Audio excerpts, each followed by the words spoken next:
So, Unit 2 has been all about selling. We started by talking about features and benefits. And then in the last section, we delved into different buying motives and types of decisions. And in this last section for Unit 2 on selling, we're going to talk about the actual process or the steps you go through when you're making a sale by using the features and benefits, the buying motives, and the types of decisions. So, why do we care? Why is this important? Well, you don't want to end up like Tommy. I gotta do this. It's gotta be the one. I gotta do this. It's gotta be me. It's gotta be. Are you ready? Yeah, sorry. I'm ready. Hey, does this suit make me look fat? No. Your face does.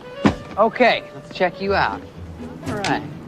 It's a clip, huh? Are you sure? Yeah. All right, now, it's sale time, so remember, we don't take no... No from anyone. No. We don't take no prisoners. We don't take no for an answer. Oh, yeah. We don't take no for an answer. Yeah. We don't take no for an answer. We don't take no. No. Okie dokie. No. Gotcha, thanks. Mm-mm. Terrific. Thanks for your time. Let me say, maybe.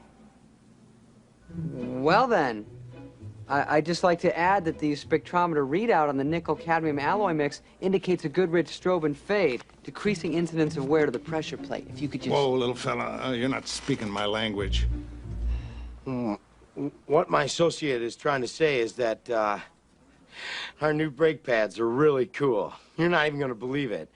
Like, let's say you're driving along the road with your family, and you're driving along, la-li-la, woo, and then all of a sudden there's a truck tire in the middle of the road, and you hit the brakes. Whoa, that was close. Now let's see what happens when you're driving with the other guy's brake pads. You're driving along, and all of a sudden the kids are yelling from the back seat, I gotta go to the bathroom, Daddy. Not now, truck tire. I can't stop! Help! There's a cliff! And your family's screaming, oh my God, we're burning alive! No, I can't feel my legs! In comes a meat wagon! Wee, wee, wee. And the medic gets out and says, oh my God. New guy's in the corner puking his guts out. All because you want to save a couple extra pennies. And to me, it doesn't... Get out. Now. Sir. Do you validate? Now. Okay, thank you. So, we definitely don't want to crash and burn like Tommy. Instead, we want to be this version of Tommy. I'll have chicken wings. Kitchen's closed until dinner. Just got cold stuff and desserts. Boy, some chicken wings would really hit the spot. You sure it's closed? Let me check. Yep, it's closed. Okay. I'll just have a sugar packet or two. Hey, what's your name? Helen. That's nice. You look like a Helen. Helen, we're both in sales. Let me tell you why I suck as a salesman. Let's say I go into some guy's office. Let's say he's even remotely interested in buying something. Well, then I get all excited. I'm like, Jojo, the idiot circus boy with a pretty new pet. The pet is my possible sale. Oh, my pretty little pet. I love you. So I stroke it, and I pet it, and I massage it. Yeah, I love it. I love my little naughty pet. You're naughty. And then I take my naughty pet, and I go... Oh! I killed it! I killed my sale! That's when I blow it. That's when people like us have got to forge ahead, Helen. Am I right? God, you're sick. Tell you what, I'll go turn the fryers back on and throw some wings in for you. Hey, thanks, Helen.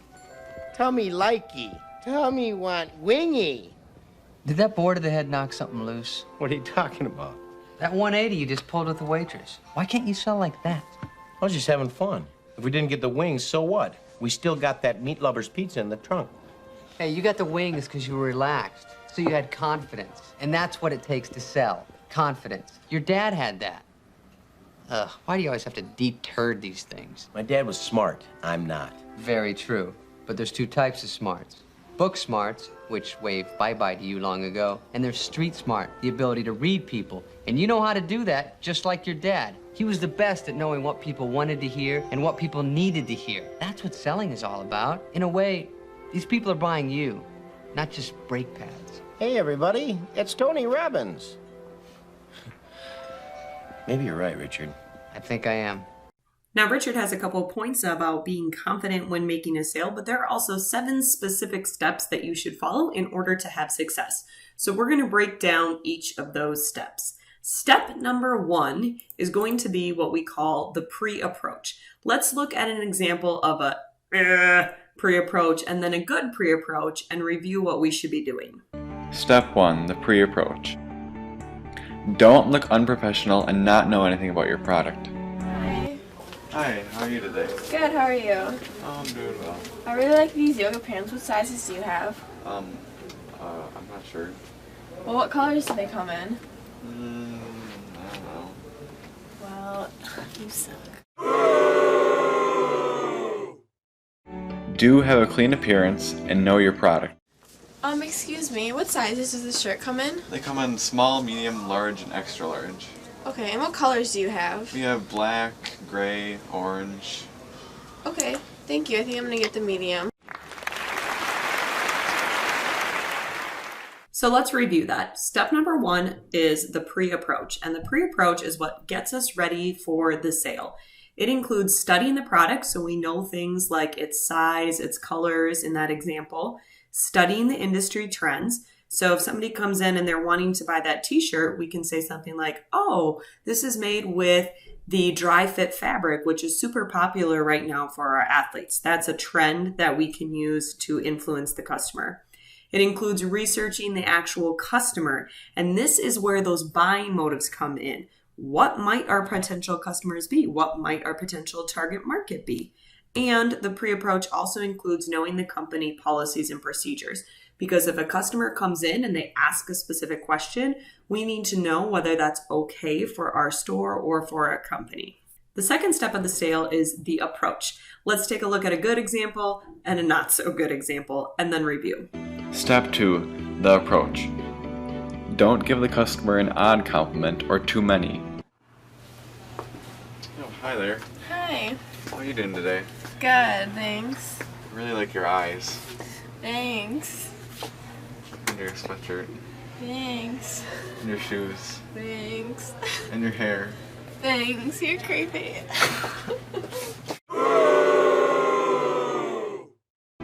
Do greet the customer, give them a compliment, and ask them a question about the product they are looking at. Hi, how are you today? Good, how are you? Good, I like your scarf. Thank you. Are you looking for anything in particular? Yeah, I'm looking for a black sweatshirt to match my scarf. Oh, we have some right here. We have small, medium, large. Oh, great, thank you. Yep. So again, step number 2 is the approach, and this is the actual first face-to-face greeting with the customer, and first impressions are everything. In that video, he was super creepy and don't giving her weird compliments. Instead, we said, start up a conversation. Make sure that you're building a relationship. So we can say specific things like, good morning, or good afternoon, good evening. How can I help you? Is there anything in particular you're looking for today? Those will then build that conversation and relationship without being creepy. The other part of the approach, especially if you're in B2B sales or if you are a personal sales rep, is a handshake. So if you are meeting face-to-face with a client as a sales representative, you are going to want to start with a handshake. Your handshake to be firm, but not too limp. You should make direct eye contact. It shouldn't last super long because that's weird. And you can always aim for their elbow and 1 to 2 pumps. Our third step of the sale is to determine the customer's wants and needs. Again, let's check out our examples and then review. Step 3, determining needs and wants. Don't dismiss your customers or let them walk away from a sale. Hi. Hey. I'm looking for something in particular. Can you help me? Not really. I haven't worked here that much. Oh, okay, well, never mind, I guess. Do engage them in light conversation and ask open-ended questions and or clarifying questions. Hi there. Hi. How are you today? Good, how are you? Oh, not much. So, you're going to look at West Salem products? Yeah. Do you have a son or daughter that goes here? Yeah, I do. They go to high school, so I need a sweatshirt for the games. Oh, sweet. Do you have any West Salem pants? Yeah, they're over here. Okay, great, thanks.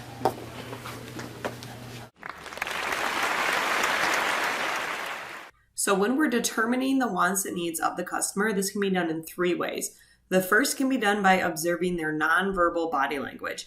If they're rushing in and they're really closed off, they probably don't want to speak to you. If they're kind of looking around like they're trying to find somebody to ask a question, that's when you know you've got to head over and talk to them. If they're smiling, you're like, yes, this is good. If they're frowning and angry, probably not so much.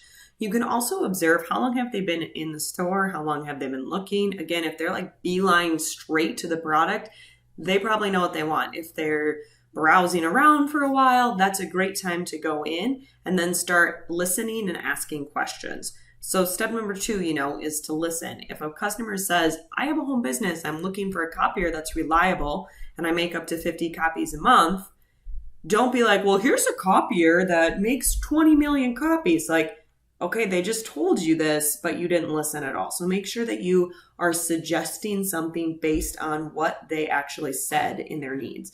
And again, overarchingly, to help you determine these, ask different questions. Who are you looking for? So in that video, he's like, oh, do you have a son or a daughter? And then why are you wanting this? What's the intended use? So essentially, step number 3, those needs, that is figuring out their buying motives. Once we've learned everything about our product, we've actually walked up to the customer, we've asked them some questions, figured out why they're in the store or what they're looking for, it's time to actually present the product to them. When we talk about presenting the product, what we're doing is matching the needs and wants that the customer told us in the previous step with the specific features and benefits that we know from the pre-approach of the product. We can do this in a couple different ways, but our main goal is to make the product come alive for the customers so that they want to actually buy it. So one example of presenting the product is through an infomercial or live demonstration of that product. Everybody loves bacon. The sizzle, the scent, the mouth-watering taste. Didn't think it could get any better? Watch. We're turning bacon upside down. Introducing Bacon Bowl, the easy way to make delicious edible bowls out of bacon for fun, savory, crunchable yum. Just wrap your favorite cut of bacon around the bacon bowl form and cook. In just minutes, you'll have tasty, toasty bacon bowls. Eggs and hash browns for breakfast? It's better in a bacon bowl. BLT for lunch? Bacon Bowl makes a whole new way to munch. The patented design allows the bacon to crisp up evenly while grease collects in the channel, so you can pour it out of your diet. Go from unsatisfying bacon bit snacks to hot, crispy bacon bowl stuffed to the max. Or make healthy egg white turkey bacon bowls. Now everything's better in a bacon bowl. Bacon Bowl cooks bacon to perfection in the oven, microwave, and toaster oven too. Feel like mac and cheese? Serve up the perfect portion in a bacon bowl. Craving a burger? Stack it up in a bacon bowl and pile on the toppings. Bacon Bowl makes bacon the star of every dish. And it's not just for bacon. Make mouth-watering bread bowls for pizza bites, soups, stews, and more. Call now to get 2 bacon bowls for $10. Order now and get the Everything's Better in a Bacon Bowl cookbook filled with bacon-rific ideas like Bacon Bowl Meatloaf, Blue Cheese Burger Bowl, and more. Yours free. But wait, order right now and get twice the bacon bowls free. Just pay shipping and processing. That's 4 bacon bowls plus the cookbook and this limited edition I Heart Bacon Bowls pin. All for $10. You can call or log on at buybaconbowl.com. That's buybaconbowl.com. So in that example, if the customer is needing to eat and they want bacon because everybody loves bacon, the purpose of this was to demonstrate the bacon bowl and list off its features and benefits. So first of all, it tastes amazing. Second of all, it's awesome because it cooked in minutes and you could use the microwave, the toaster oven, or the actual oven. It also had that feature where you could use it for different types of products. So like bread bowls they mentioned. And then they had that, collects grease. And they talked about why that was so amazing. So once you've figured out your need, then you're going to match it to a specific feature or benefit that the product would give you. Another way that you could present the product is to have the customer actually try it on. Or this could be done through like taste tests that you would see when you go to like Sam's or Costco. Otherwise, you could actually have them take the product for a test run. So in a car, they get to do a test drive. Maybe you have an actual sample of the lotion that they're trying on, or here's a little sample of the makeup that they can put on. So at this point in the steps of the sale, we have done the pre-approach, which is where we compiled all our information we needed to know before we were face-to-face with the customer. Then we approached them. We were face-to-face with them. We introduced ourselves with that handshake. We read their body language. We observed them. We asked, hi, how are you? How can I help you? Or, oh, I see you're looking at this. Is there a specific reason? And we used that to delve into step 3, which was determine the needs and wants of our customer. And all of those are circling back to that features benefits chart we worked on in section 2.2. After we figured out what they're buying or what they want or they need, we're able to match them up with a certain product that we can present to them and make it come alive, just like those wonderful infomercials you see. So once you've given them the ability to either test out the product or try it or see it or feel it in the step 4, presenting the product, we have step number 5, which would be to overcome any objections that the customer might have in wanting to finish or close the sale. So again, step 5, overcoming objections the customer might have, really delves into this question. So if you think about the last thing that you went shopping for and you didn't end up buying and why, that would be an objection. Whether or not you voiced it to a salesperson or not, you thought of some reason that you didn't want to buy it and you walked off without making the purchase. So for me, the last purchase I didn't end up actually buying was I was in Target. Shocker. And there were these really cute little hanging decorative succulents that I originally put in my cart. And then I was like, they're like $8 each. And I'm like, do I really need these? I already have 4 plants in my room. So I ended up putting them back. Now, these are just 2 reasons or 2 objections that a customer might have. The biggest one is need. The customer ends up thinking, I don't actually need this. Another reason could be, it's too spendy. Sometimes people won't buy something because it's the wrong size or the wrong color. They might not want that particular quality, or they're looking, maybe I can get it at a different store. Sometimes they're in a rush and so they don't have enough time to spend to make their purchase. Any of these could be objections that it's the salesperson's job or the marketer's job to overcome. And they can do this in a 4-step process. So let's take a look at a bad way to overcome objections and then a good way to do this and outline those 4 steps. Step 5, handling objections. Don't try and outwit the customer. Suggest their concern is unimportant or agree with their objection.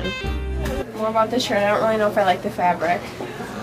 Yeah, I agree with you. I really don't like the fabric either. So there's no advantages of it? I don't know. Okay, well, I don't think I'm going to get it then.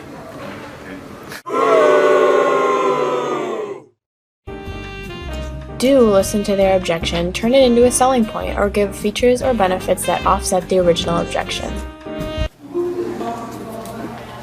Excuse me. Yes? Could you tell me a little bit more about this shirt? I'm not really sure if I want to buy it because I don't really like the material. Well, the shirt is a dry fit shirt, and so it works really well to whisk away sweat, and it doesn't stain very much in the summer. And it's really good material. Oh, okay. Great, thanks. I'm gonna buy it!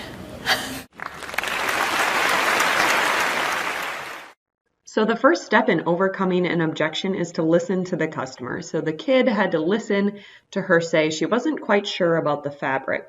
Then you should acknowledge their objection. So one way you could do this is, I can see your point about that. Others have asked the same question. This could also be tied in with step 3, which is to restate their objection.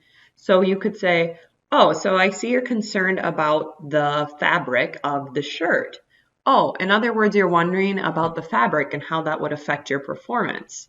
And as soon as you've restated and acknowledged their objection, you'll answer it by providing a solution. So his solution was to say, well, actually, the moisture wicking fabric helps you do this and this and this, which turned her into wanting to buy the product.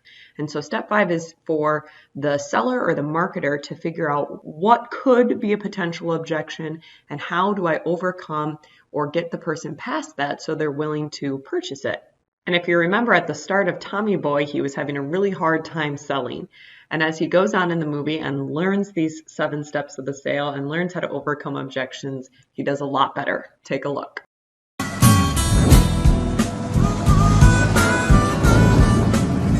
I like your line, I like your prices. But there's a problem. There's no guarantee on the box. Heck, if something breaks down, you can call me, even if I'm home watching TV. Callahan has guaranteed every part sold since 1925. Maybe so, but it's not on the box. It should always be on the box, comforting you, calling out, I'm good, I'll never let you down, but if I do, I'm going to make things all better. Our brake pads are made with a non-corrosive polyplated... Son, if you're not talking about a guarantee, skip it. My customers need to see that little label looking them right in the eye. Hey, you can get a good look at your butcher. What? Remember, chicken wings. Chicken wings? All right, you want to talk about guarantees, then... Fellas, you just ran out of time. Chicken wings. Let's think about this for a sec, Ted. Why would somebody put a guarantee on a box?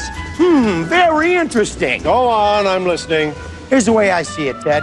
Guy puts a fancy guarantee on a box because he wants you to feel all warm and toasty inside. Yeah, makes a man feel good. Of course it does. Why shouldn't it? You figure you put that little box under your pillow at night, the guarantee fairy might come by and leave a quarter. Am I right, Ted? What's your point? The point is, how do you know the fairy isn't a crazy glue sniffer? Building model airplanes, says the little fairy. Well, we're not buying it. He sneaks into your house once, that's all it takes. Next thing you know, there's money missing off the dresser and your daughter's knocked up. I've seen it 100 times. But why do they put a guarantee on the box, then? Because they know all they sold you was a guaranteed piece of shit. That's all it is, isn't it? Hey, if you want me to take a dump in a box and mark it guaranteed, I will. I got spare time. But for now, for your customer's sake, for your daughter's sake, you might want to think about buying a quality product from me. Okay, I'll buy from you. Oh, that's... What? So after you overcome the objections like Tommy just did, you need to close the sale. You will know when it's time to close the sale by reading buying signals, which are signs that the customer is ready to buy based on their facial expressions or their body language, or it could even be a comment like that guy just did where he said, okay, I'll buy them. Then you will try a trial close, which is when you actually ask them, all right, can I put you down for 15? Or should I add this to your cart? Or let me go take this to the register. So these are a couple of examples where you could read the customer's facial expression or their body language and determine whether they're ready to buy. So in this first example, he's looking like, not quite sure. This would not be a time to try a trial close. In the second example and the third example, they're smiling when they're looking at the product. They look like they're happy with it. This would be a great time to say, oh, can I add that to your cart? Or, wow, you look great in this dress. Let me take it to the register for you. The same with the guy who's shaking hands. This is sounds like you're definitely ready to buy. How about I put you down for 15? Versus this group, they're still kind of arguing. They look like they might be raising some objections. You would not want to do the trial close at that time. On the next 2 slides, I'd like you to see if you can read the scenario and determine whether or not it's time to close the sale. If you think that it is time to close the sale, I want you to write down a phrase that you think you could use in order to do that. So we've got the woman in the computer store example that you can try. And then on the next slide, we have the man in the lawnmower. Once you've closed the sale, the very last thing for you to do would be suggestion selling. Let's take a look. Step 7. Follow-up suggestive selling. Don't leave the customer unsatisfied with their purchase. Hi. I'm just bringing the sweatshirt back in because my brother didn't like the color, so I was wondering if I could just get the orange one instead. He didn't wear it or anything. I can't really give you the orange one, I'm sorry. Okay, well, is there anything else you might have an orange? Because he really doesn't like the black. No, we don't have anything else. Okay, well, never mind then. Thanks. Do follow up with a customer and suggest more products to go with their purchase. See how your purchase went. I found these really great sweatshirt and socks that matches with your pants. So if you want to come back in anytime, I'll be here. Thank you. Bye. So suggestion selling is when you offer any additional related products. So like, oh, you want fries with that? Or it could be larger quantities. Oh, for 50 cents more, you can get the extra large. Or it could be a special sale like Quick Trip is, oh, would you like to add the Rice Krispie bars? They're only $1. And when you do your suggestion selling, you should show them the suggestion and give them a reason why. So it could be the price decrease. It could be, oh, you want something extra. Oh, it could go really well with your product. Anything like that. And your suggestion selling should happen after you've closed and confirmed their purchase, but before they've paid. So usually this happens right at the register or on the way to the register. So that takes care of the 7 steps of the sales process. And for a quick review, we've got some questions. First impressions are not important in the sales process. This is false. They are very important. If you remember the Tommy Boy clip, you want to look good and you want to make that customer feel like they can have a good relationship with you. Next, when you're doing the approach, the salesperson should start with a handshake, and then they should ask the buyer how they are doing today and what they can help you with. So you're working on transitioning into determining their needs and wants. What is getting ready for a face-to-face sales encounter? So before you even walk up to the person, which is the approach, you have what is called the pre-approach, and that's getting ready and knowing everything about your product and your potential customer. The goal of the product presentation, which is step 4, is to match B, the needs and wants with the product's features and benefits. And you do that through that demonstration and making the product come alive. Blank are things a customer does or says indicating they are ready to buy. So this is happening when we're getting ready to close the sale, and those are called buying signals. And that could be that body language. It could be a comment that the customer has made. It lets you know that they are ready to buy. Finally, suggestion selling should be done after payment. This is false. As we just said, this should be done before payment or they're not going to want to add it to their order.